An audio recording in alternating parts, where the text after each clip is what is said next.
Hola a todos. En esta clase vamos a ver a los compuestos carbonílicos. En esta última parte del curso, los compuestos carbonílicos los vamos a dividir en dos grupos. Un grupo va a ser el de los aldehídos y las cetonas, y otro va a ser el de los derivados de ácido. Vamos a ver de que hay diferencias importantes en la reactividad, y por eso los vamos a dividir en esos dos grupos para estudiarlos mejor. Bueno, el grupo carbonilo es un grupo, ¿no es cierto?, que se compone de un átomo de carbono y un átomo de oxígeno unidos por un enlace sigma y otro pi.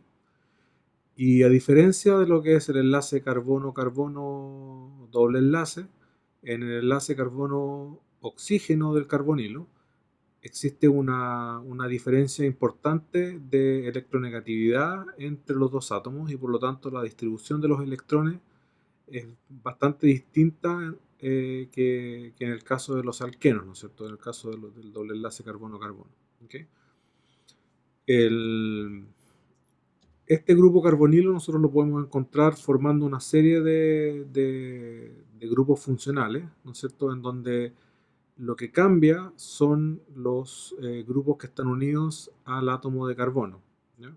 Entonces se mantiene el grupo carbonilo, pero los grupos que están unidos al átomo de carbono van cambiando. Por ejemplo, en el ácido carboxílico nosotros tenemos un grupo alquilo, un grupo R, y un grupo OH, ¿ya? Este grupo OH tiende a donar ese protón, lo que lo convierte en un ácido.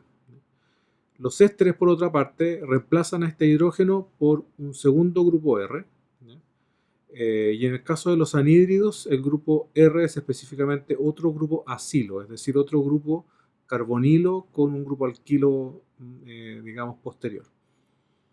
También están los haluros de acilo, más específicamente cloruros y bromuros de acilo, en donde tenemos un grupo alquilo en un lado y un halogenuro en el otro. Tenemos los aldehídos, que son los que tienen un grupo alquilo y un hidrógeno, y las cetonas, que tienen dos grupos alquilos. Y existen también las amidas, que son ¿no es cierto?, grupos carbonilos con un grupo alquilo unido a también un grupo amina, ¿ya? Puede ser una amida primaria que está unida a un NH2, secundaria si es que hay uno de esos hidrógenos está reemplazado por un grupo alquilo, o terciaria en el caso de que sean dos grupos alquilos. Como les dije, vamos a partir por trabajar los aldehídos y las cetonas. Los aldehídos, ¿no es cierto?, y las cetonas comparten el hecho de que los grupos que están unidos al grupo, digamos, carbonilo, no son heteroátomos, es decir, no son oxígenos, no son haluros, no son nitrógenos, es decir, o son hidrógenos o son otros átomos de carbono. Los aldehídos en general, ¿no es cierto?, tienen una nomenclatura que puede cambiar, digamos, dependiendo de la importancia que tiene el grupo dentro de la molécula. ¿Okay? Cuando la molécula tiene una, digamos, una importancia, el grupo funcional tiene una importancia preponderante, entonces tienen una forma de nomenclatura, y pueden tener otra en el caso de que no sean el grupo preponderante. ¿Okay? Esas son parte de las reglas de la nomenclatura de la química orgánica. Pero en la mayoría de los casos se utiliza el sufijo carbaldehído, ¿no es cierto?, para indicar la presencia de un aldehído terminal, ¿no es cierto? Los aldehídos siempre terminan en un CH, entonces siempre terminan la molécula, y muchas veces están como grupos, digamos, sustituyentes, ¿ya? Y en esos casos se coloca el número del carbono con el sufijo carbaldehído. ¿Okay? Para los aldehídos más pequeños, por ejemplo, como el formaldehído, que tienen grupos, o sea, tienen nombres comunes, formaldehído, acetaldehído, que vienen del nombre de su ácido carboxílico, que lo vamos a ver más adelante, que son grupos comunes, el ácido acético, el ácido fórmico, etc. En este caso son el formaldehído y el acetaldehído. El nombre IUPAC correcto es en metanal, es decir, en donde el sufijo al nos indica la presencia del aldehído y en la primera parte del nombre está el número de átomos de carbono de la cadena. Entonces, en el caso del formaldehído, por ejemplo, tenemos un solo carbono, es un metano, y en el caso del acetaldehído tenemos dos átomos de carbono, por lo tanto sería un etano. Entonces, de ahí el nombre etanal. ¿Okay? No vamos a entrar demasiado detalle en la nomenclatura, no es lo que nos interesa. ¿Okay? Por otro lado tenemos las cetonas, en donde en vez de tener un grupo alquilo y un grupo hidrógeno, tenemos dos grupos alquilo. Y aquí normalmente la nomenclatura de las cetonas más, digamos, pequeñas, más simples, se utiliza diciendo cuáles son los dos grupos que se unen al grupo de la cetona y seguido por el nombre cetona. Entonces, por ejemplo, en la primera molécula tenemos un grupo etilo a la izquierda y tenemos un grupo propilo a la derecha. Entonces decimos etil-propil-cetona. ¿Ya? Y eso sucede también con la benziletilcetona o con la divinilcetona. ¿Okay? Ese tipo de cosas, ¿no es cierto?, son las que se utilizan, por ejemplo, en el caso de los ciclos, si es un ciclo hexano, entonces se convierte en una ciclohexanona. ¿Ya? Esa es la otra opción que se puede utilizar, indicar como si fuese un sustituyente con el sufijo ona. Por ejemplo, en el hexano que tiene un grupo cetona en el carbono 3, se le dice 3-hexanona. Bueno, como les comentaba al principio, la principal diferencia con los alquenos normales, ¿no es cierto?, es una tremenda diferencia de electronegatividad que hay entre el átomo de carbono y el oxígeno versus un enlace entre dos átomos de carbono que tienen la misma electronegatividad. ¿Okay? Entonces, en el caso de un buteno, por ejemplo, hay una ligera diferencia porque uno de los grupos alquilos tiene uno de los carbonos, SP2, tiene un grupo alquilo y el otro no. Pero en el caso del propanal, es decir, el equivalente en donde yo reemplazo este carbono con dos enlaces, ¿no es cierto?, versus con el oxígeno, tenemos un momento dipolar, ¿no es cierto?, de 2,5 dBi. O sea, aumenta muchísimo la electronegatividad y eso significa de que tenemos una gran, digamos, desbalance de la densidad electrónica hacia el átomo de oxígeno que tiene mayor electronegatividad. ¿Okay? Eso en la práctica, ¿qué significa? Significa que el átomo de oxígeno tiende a arrastrar la carga hacia él y eso genera una diferencia de carga entre el carbono y el oxígeno que nosotros denominamos, ¿no es cierto?, mediante símbolos positivos, pseudo positivos y pseudo negativos, ¿no es cierto? Y eso es una forma de decir que los electrones están más en el lado del oxígeno que en el lado del carbono. La otra forma probablemente más exacta o más, digamos, correcta de ponerlo es en el sentido de cómo los átomos de carbono y oxígeno están en la práctica formando estructuras resonantes. ¿Ya? Y estas estructuras resonantes tienen tienen dos formas, ¿no es cierto? Tienen la forma carbonilo, que es la que estamos acostumbrados a ver, pero también tenemos una forma en donde los electrones del doble enlace están completamente en el átomo de oxígeno, lo que genera una carga formal del átomo de carbono como positiva, es decir, como un carbocatión, y la del oxígeno como negativa. ¿Ya? Ese podríamos decir que es un caso extremo en donde el oxígeno se llevó todos los electrones. Pero como estas son estructuras resonantes, nosotros sabemos que en realidad no es ni 100% una ni 100% la otra, pero es una manera muy didáctica de demostrar de que el oxígeno está continuamente, digamos, intentando llevarse la densidad electrónica hacia él. ¿Okay? ¿Qué implica esto? Implica que al nosotros tener una carga positiva en el átomo de carbono, convertimos al átomo de carbono en un electrófilo y por lo tanto lo predisponemos a ataques nucleofílicos. ¿Okay?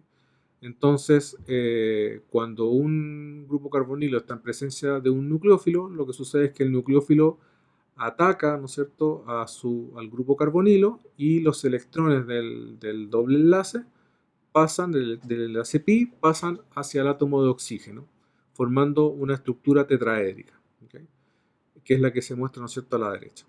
Entonces, esa estructura tetraédrica normalmente es poco estable y termina colapsando de alguna manera, ya sea por algún tipo de estabilización o en los casos en donde sí hay una mejor estabilidad, ¿no es cierto?, la molécula queda finalmente con una estructura tetraédrica y el carbono SP2 original del grupo carbonilo termina con una hibridación SP3. ¿Ya? Entonces, por ejemplo, en el caso del agua, nosotros hablamos de la hidratación de aldehídos y cetonas. ¿Ya? El agua, siendo un nucleófilo, ataca al grupo carbonilo y forma un hidrato o un diol geminal. Diol geminal significa que tenemos dos alcoholes, dos grupos OH unidos al mismo carbono. Se le dice geminal cuando están unidos al mismo carbono. Entonces tenemos un diol geminal. ¿Okay? Ahora, en la práctica, el producto, este diol geminal, no es suficientemente estable, digamos, y en la práctica se forma un equilibrio entre la forma aldehído o cetona y la forma diol geminal. ¿Okay? Se genera una constante de equilibrio y esa constante de equilibrio, en cierta manera, es una medida de qué tan estable o de qué tan estable es el producto, pero también de qué tan reactivo es el aldehído o la acetona. ¿Ya? Entonces, cuando nosotros comparamos las constantes de equilibrio que se generan de la hidratación, por ejemplo, del formaldehído, del acetaldehído, ¿no es cierto?, de un aldehído que tiene un grupo terbutilo y finalmente de una acetona, de la dimetilcetona, podemos ver diferencias importantes en la constante de hidratación, podríamos decir, que sería, ¿no es cierto?, la constante de la reacción del aldehído de la acetona con el agua para generar el diol geminal. Entonces, por ejemplo, en el caso del formaldehído, tenemos una constante de hidratación de 41. Eso significa que hay 41 veces más hidrato proporcionalmente que grupo carbonilo. ¿Ya? Entonces, el porcentaje de conversión es de sobre un 99%. Pero cuando nosotros colocamos un grupo alquilo unido directamente, ¿no es cierto?, al grupo carbonilo, y ya no tenemos solamente dos hidrógenos, nos damos cuenta que la constante de hidratación disminuye y se hace más pequeña que 1, y eso significa que hay más reactivo que producto, ¿ya? En términos generales, ¿no es cierto? Entonces, porcentaje de conversión al hidrato es, ¿no es cierto?, del orden del 50%. Cuando este grupo alquilo es más grande y tiene más carbonos unidos a él, disminuye aún más la constante, ¿no es cierto?, de hidratación, y finalmente cuando ya evaluamos una acetona, nos damos cuenta de que el porcentaje de hidratación es de menos del 1%. ¿Qué significa esto? Significa que un aldehído es considerablemente más reactivo que una acetona cuando está en presencia de un nucleófilo, en este caso el agua. Ahora, ¿por qué se genera el efecto? El efecto se genera por dos digamos, fenómenos que llevan un poco a lo mismo. ¿Ya?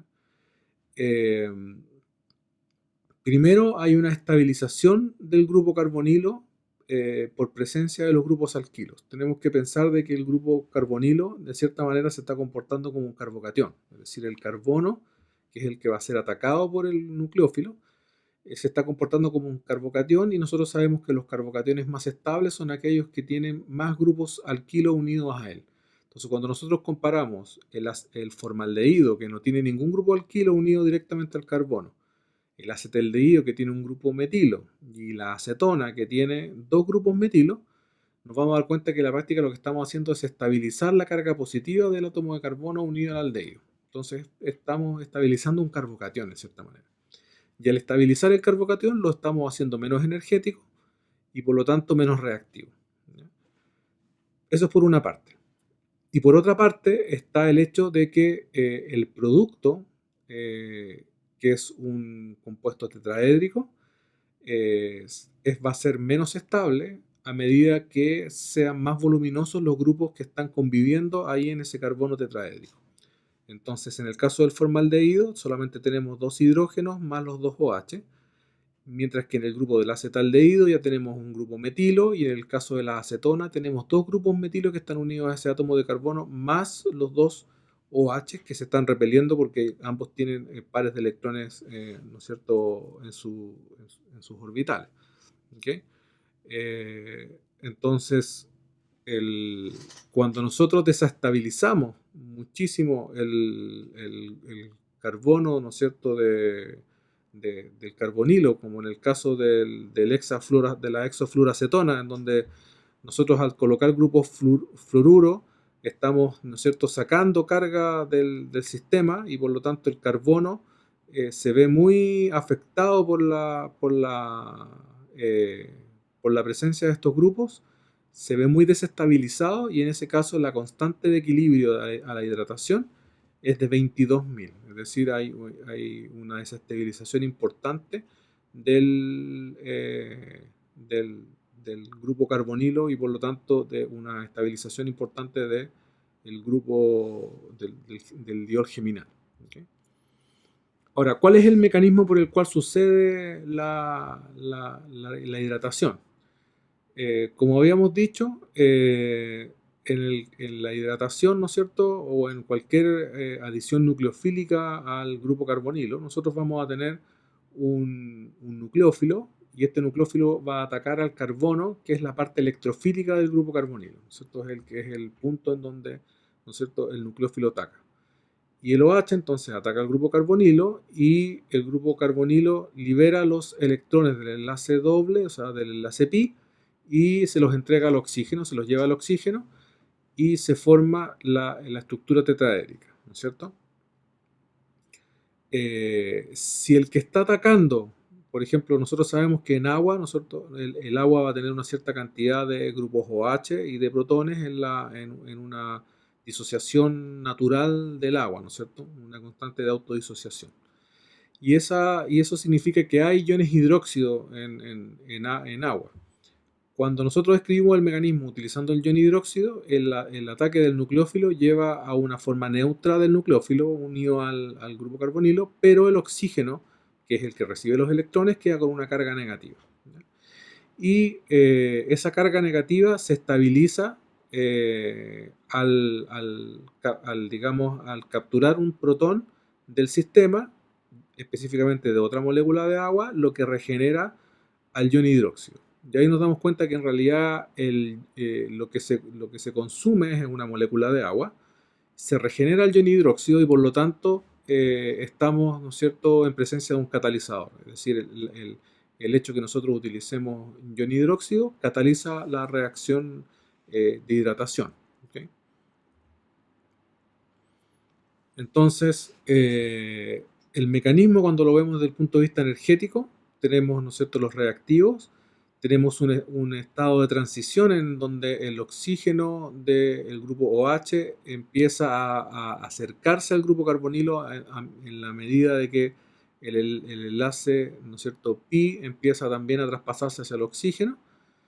Cuando eso sucede por completo, llegamos a un estado de transición, ¿no es cierto?, a un intermediario, que es el intermediario tetraédrico, y este intermediario tetraédrico a su vez vuelve a tener una segunda reacción en la cual el oxígeno negativo capta un protón de otra molécula de agua, y obtenemos finalmente la molécula neutra del diol geminal.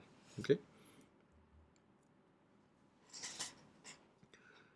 También podemos escribir un mecanismo en donde la reacción se ve catalizada por la presencia de iones hidróneos, es decir, en lo contrario del OH-. ¿Cómo sucede esto?